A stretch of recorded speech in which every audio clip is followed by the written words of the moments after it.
आमे सर सर्वप्रथम जुहार करुँ टीआर खबर न्यूज चैनल को स्वागत। आम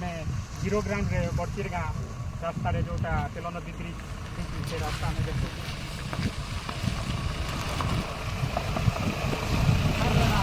आपन को टीआर खबर न्यूज चैनल स्वागत। जमीती रास्ता खराब होती सर से भल देखा जाऊँ ना खराब देखा जाऊँ आपन खराब लगे पानी वर्षा आस जा कर नहीं पार्बा बहुत असुविधा होती रास्ता घाट केन्द्र बनाऊँ आपंकर ना आपंकर गाँ कहले सर कौन सा गुणसागर जोरपड़ा सर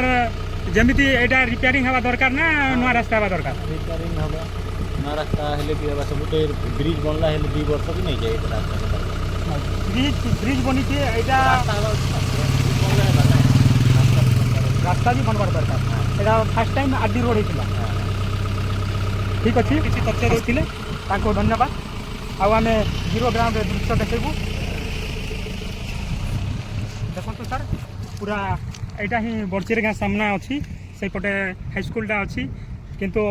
पुओ झील मानक भी असुविधा होची छात्र छात्री असुविधा सम्मुखीन करने द्वारा तांको पाठ पढ़ा भी मनोवृत्ति रोना आउ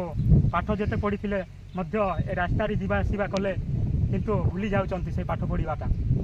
किंतु आमे टीआर खबर न्यूज चैनल को आउ थरे जुहार करुचु शेयर करेंगे सब्सक्राइब करेंगे आउ जमती कमेंट करेंगे आमे कमेंट माध्यम रे आमको जनइबे। धन्यवाद जुहार।